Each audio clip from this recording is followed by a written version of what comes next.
Atomic Habits Introduction.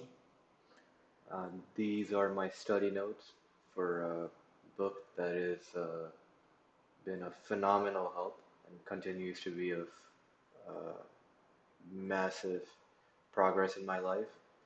And I wanted to create some review notes for myself to look back at later on in case I begin to forget things. And if they end up helping somebody in the process, then that's great.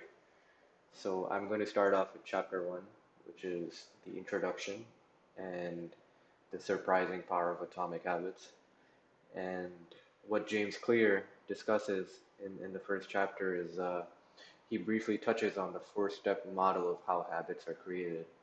And he begins to describe that every habit begins with a cue, um, and that cue will eventually lead to a craving. And to fulfill that craving, you will have a response. And then once you respond to your craving, it will eventually lead to a reward. Um, that reward could be uh, not necessarily a positive thing. It really depends on the response.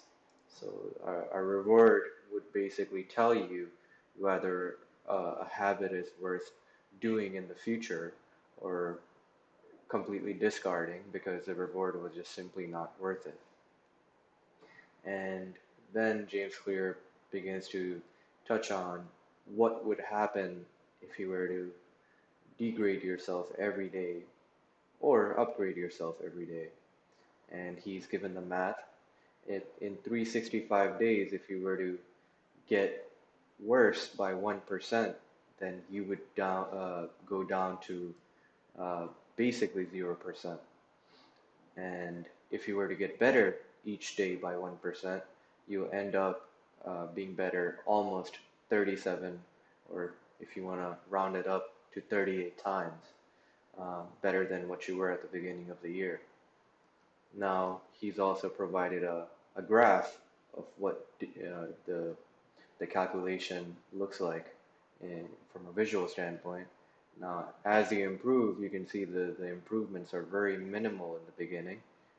It's basically almost a straight line. And then suddenly, if you keep improving 1% each day, it just starts to spike up more and more and more.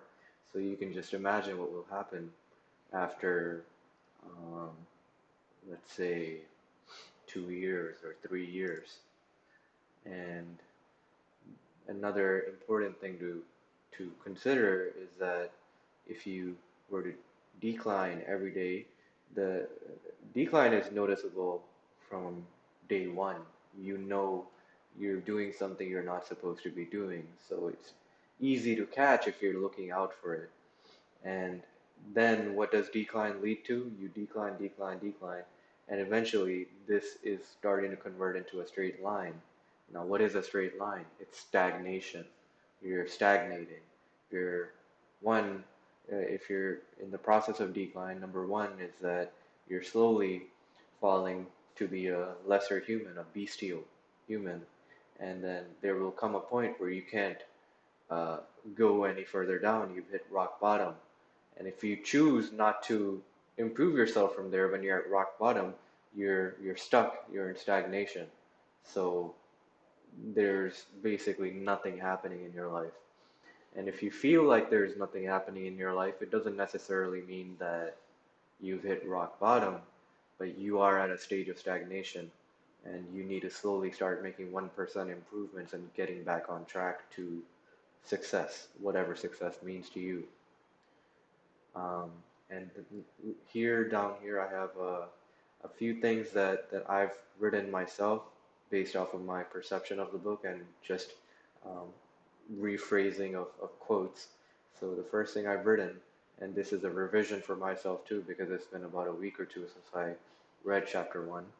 Um, and what James Clear loosely stated that I've written is small changes often appear to make no difference until you cross a critical threshold. The most powerful outcomes are delayed. This is one of the core reasons why it is so hard to build habits that last. You need to be patient. And The graph clearly depicts this, and I think in my life I've seen it so myself. Let's say you start studying for an exam, you uh, make progress slowly, whether you're studying for an exam in one day, which is like a cram, or you're studying over time. Every time you study, you're making 1%, 5%, 10%, 15% progress. And then suddenly you will realize that after a number of hours of studying, or after a number of days or weeks, um, from where you started, which was zero, to where you are now, you basically had like a stack of knowledge that you gained over time. It didn't happen instantly. It took a lot of conditioning for your brain. Like you would condition your muscle through exercising, you're conditioning your brain, your life through positive habits, through productive habits. And one really uh, nice quote from James Clear that I try to remind myself all the time is that change can take years before it happens all at once. A revolutionary, when he's preaching or when he's trying to look for change, he's trying for years, years, years, and then suddenly, boom, there's an opportunity, and he or she grasps it, and then the entire face of the nation changes just through that. Um, so I completely agree with this statement. I mean, it's not the case every time. There is strategy involved, but it is true that if you continue um, on the process of change, it may not be right in front of your face, but suddenly it's gonna be noticeable. So there is a lot of wisdom in that. And then when nothing seems to help, I go and look at a stonecutter. I'm going to cut myself here and just say this is going to relate back to what is said here. So I'm going to repeat myself. When nothing seems to help, I go and look at a stonecutter, hammering away at its rock, perhaps 100 times, without as much as a crack showing in it. Yet at the 101st blow, it will split in two, and I know it was not that last blow that did it, but all that had gone before.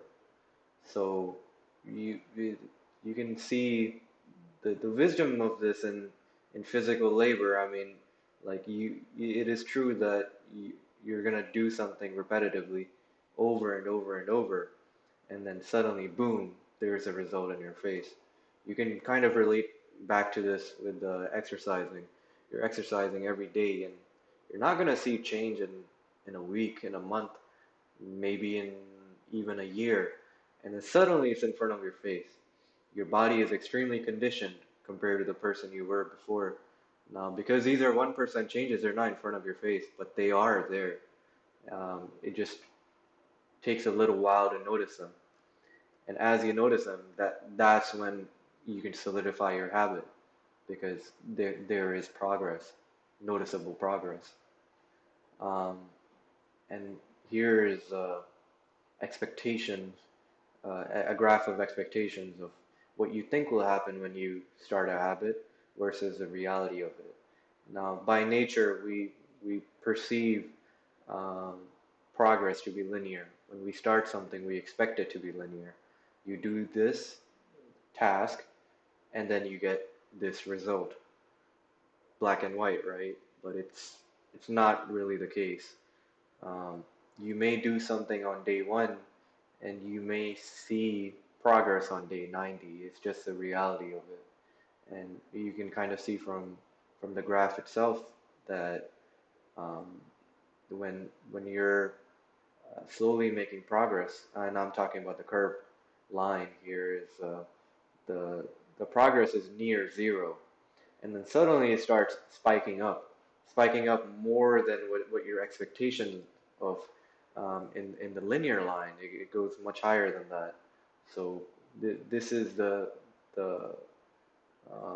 price that that well, this is the reward I should say that you earn of consistency is that with consistency you end up reaching heights that were way far beyond your expectations. And I'm going to read the little caption he's written for figure 2, which is a graph above, is we often expect progress to be linear. At the very least, we hope it will come quickly. In reality, the results of our efforts are often delayed. It is not until months or years later that we realize the true value of the of the previous work we have done. This can result in a valley of disappointment, where people feel discouraged after putting in weeks or months of hard work without experiencing any results. However, this work was not wasted, it was simply stored. It is not until much later that the full value of previous efforts is revealed. The valley of disappointment is something that I've fallen victim to like more times than I can count because this is true. I mean, we as humans just can't think long or far enough to realize what our efforts will pay off to. This is kind of the reason why I've tried making videos so many times, but I never succeed in sticking to them because you just can't think long enough. And here's a try again. I feel like a different person now, slowly but surely. But this is basically what consistency or inconsistency can bring you. The facts are in front of you. When you're inconsistent, what has it done for you? Probably not many good things. Even if you haven't tried consistency in your life before, you have evidence through your inconsistency that is probably not a good thing to be inconsistent. So if you already have evidence for one side, why are you so unwilling to try for the other side? Is it really that hard to do? Probably not. It's just you're unwilling to even take the first step. So, and everybody says first steps are always hard, but it's usually um, the first step and the middle step. Because, okay, so you started, you did something in for one day. Now, how do you do it the next day? How do you motivate yourself to do it the next day? And that's a very important characteristic to embed in yourself is that doing something just once is not enough. You have to do it every day to be uh, able to reach some level of success in whatever you're doing. And this is what he talks about afterwards: is don't set goals, create systems. Um, and a few bullets I wrote on this is that people lose their ambitions once their goal is accomplished, and uh, that's the problem with goals. But once you set systems, systems can last forever. And I do want to discuss it, but I've already written a lot about it below, so I'm just going to keep reading and you'll see what I mean. So, what's the difference between systems and goals? And goals are about the results you want to achieve. Systems are about the process that lead to those results. So, once you have a goal to lose weight, then you're going to change your diet, you're going to change the way you look at food, well, hopefully. Um, and eventually, if you stick with that diet or whatever you want to call it, you'll start to lose weight and you'll reach your goal of whatever weight you want to see on your scale.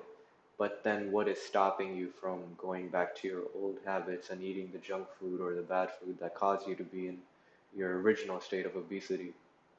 Mm, it's the systems that hopefully you embedded in your life.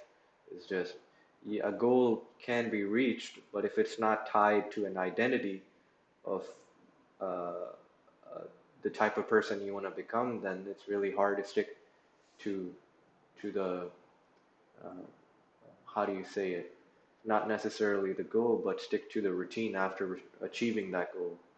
So um, let's say you start to identify yourself as a healthy person, even in your state of obesity, um, you will sit there and every time you're trying to make an action, you will think, what would a healthy person do?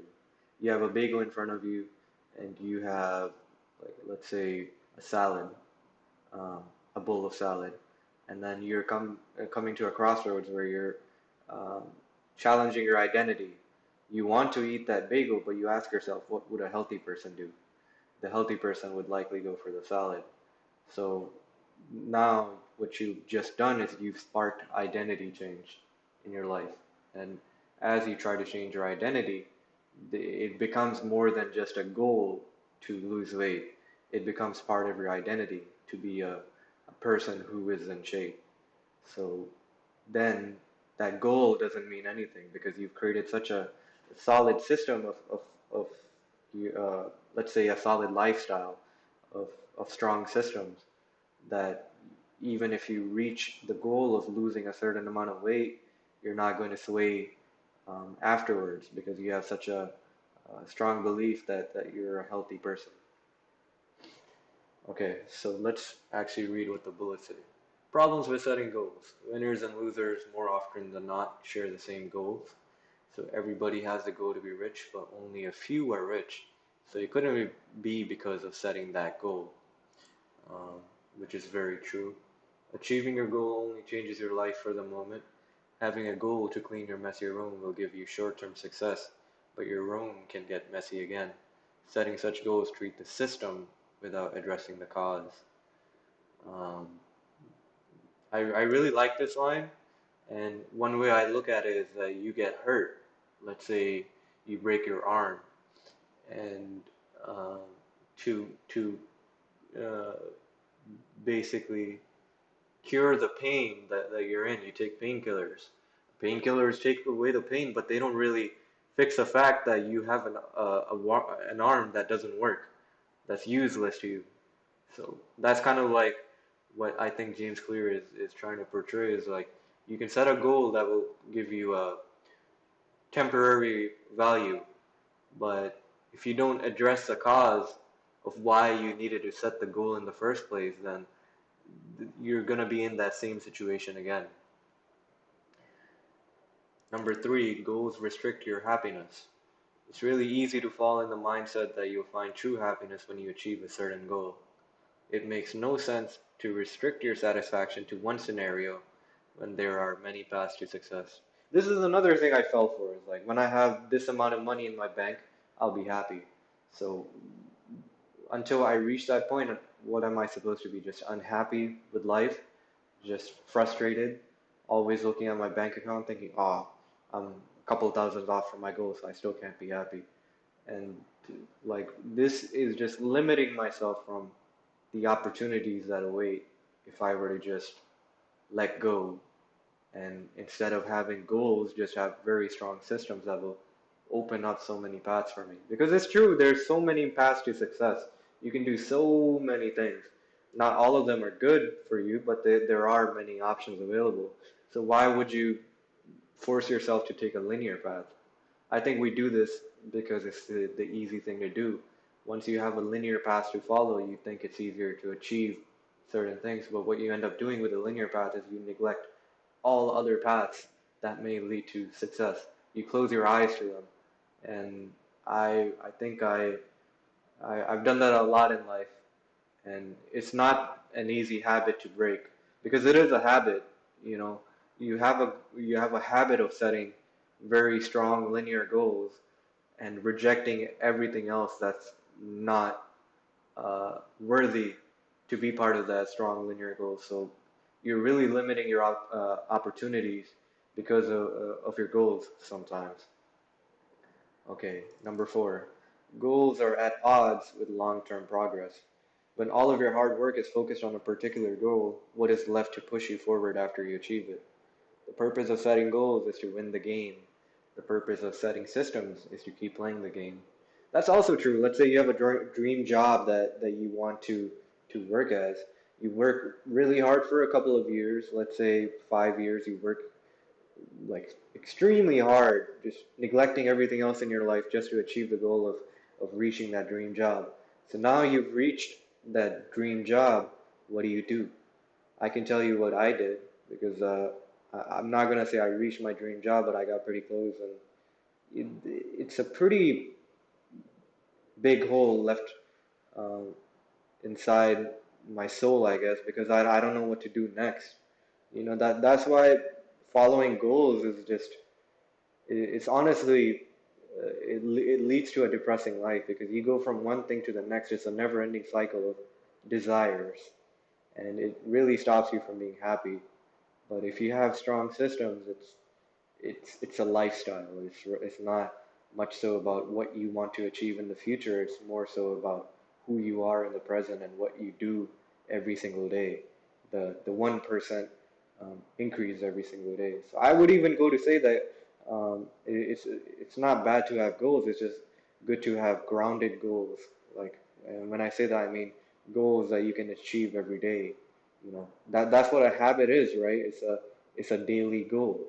So it's just a matter of shifting your mindset from looking at goals as something you want to do in the future and rather doing something in the present. Like, you wake up every day, you should have a goal of making your bed because that makes you a well-mannered person. It's a start, right? And then, okay, so now you are every day you're fulfilling the goal of making your bed after you wake up. And that makes you happy because you achieved your goal.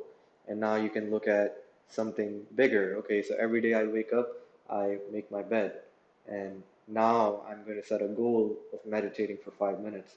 And then you start doing that. And as you achieve it, it makes you even happier. And you can just keep stacking individual goals every single day. Now, you can look at them as goals or you can look at them as habits. They're the same thing, but it's easier to differentiate between them if you just call them habits because people have their own perception of goals. But everybody should perceive a habit as something that you do consistently, you do repetitively.